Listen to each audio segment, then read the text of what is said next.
Chers compatriotes, shalom, shalom, bonsoir, bonjour, je ne sais pas quelle heure vous allez suivre cette émission, cette vidéo.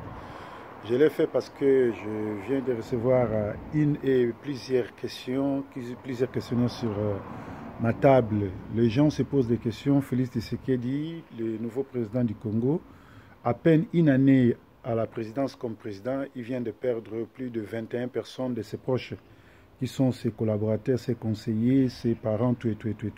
Il y a même son oncle paternel qui a payé les prix. En fait, je vais parler en bilingue, français, lingala, tout.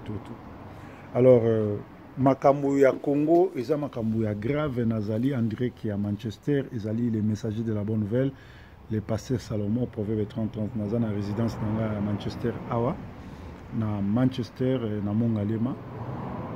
Ba question oyo nyo surtout botuni Félix Tshisekedi batwazo kufa nani azoboma bato et qui sera le prochain.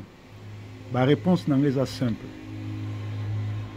Kabila c'est un criminel rwandais oyo aya na Congo ko défier biso bomoni bino moko malgré ba revesai na ba presse internationale ki aza rwandais azolinga ko kimate azolinga pe ko kendete azwinde konezo ya komisi gouverneur na côté ya est kuna pour ba continuer ko yiba pe ko bimisa ba matière première na biso azwa ba militaire rwandais akotisa ba on armée na biso pour basala ba ventiro bazo sala azwa ba tambe mwamba ba ruberwa ba burundais ba rwandais akotisa bango na kati ya masolo même na armée tout donc tout ça piégé et blague asuka sali na tango oyo toke na ba élection ba congolais ba boyi lokola président parce que tu organises l'élection 3 fois, tu as gagné, mais à Vandara Nanko, à Saligier, à Tika pouvoir, mais à Tikité et pas moi, à Tshisekedi.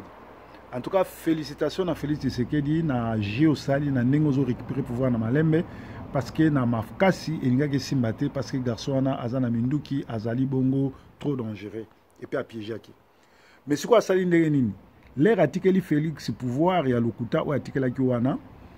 A Zui Kamere a tindi pembe na Félix pour Kamere a infiltré Félix a iba maramnyo surtout oyo yazo sala et deuxièmement ayo sala nini Kamere sikoyo a Zui ba Ruberwa ba créer ba société ndenge bomoni Alexis Tambwe ba créer société oyo sala ka nettoyage na palais du peuple pour na ko réfectionner yango pour na ko bongisa yango eza ye bango pe ba sala bongo.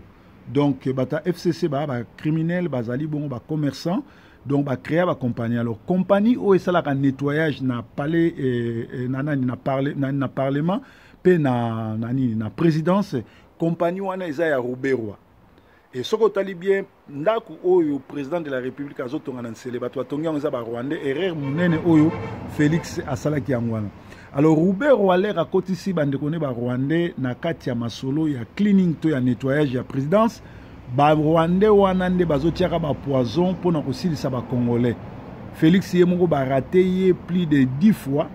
Siko ba Rwandais nde bazosilisa ba petunyo surtout ba pembe na Félix ba directeur nani ba conseiller ba nani wana tout yende ba Rwandais wana nde siko yo o ba sa nettoyage nde bazosilisa bango. Alors boye baké Félix Eloko Munene fois sala a nettoyer service wana nyo surtout ya nettoyage wana a longolango a bengana ba Rwandais nyo surtout ba zolo milai na Congo tozana ba nilotique ya ba Rwandais te bato nyo surtout ba nilotique bazana armée bazana ba services nationaux ba services sociaux ba service ya nini ya renseignement a longola bango pe akanga Ruberwa parce que Ruberwa nde mutu oyo azotindaka poison na batu na ye po basilisa batu na présidence. Voilà la réponse à la question de Bino Yaki Angwana. Et après breaking news, ma solo a quitté que vous me raté. Félix, félicitations. Kangela Biso Kabila, Bengana Barwandais, nous surtout à Pembe Nayo, Bengana compagnie wana ya nettoyage, Zoa vrai Congolais, PSA business wana, ba nettoyaka ni Nayo, présidence, pe ba nettoyaka ba bureau Nayo, même ndako Nayo, Zoa bandeko Nayo, ya ba Congolais. Mais stopper ko zoa ba lube belé, talandenge ba luba basili. Donc voilà. Kamere mutu ayaki na ba marché wana isa marché Ruberwa oyo azui batuna ya ba Rwandais service na ya nettoyage pour et nettoyaka na présidence pour basi na ba Congolais. Donc Félix fongola miso tolingio mingi benga na ba Rwandais pembe na yo longola compagnie wana zwa compagnie mususu e uzala bien. Merci, bye bye.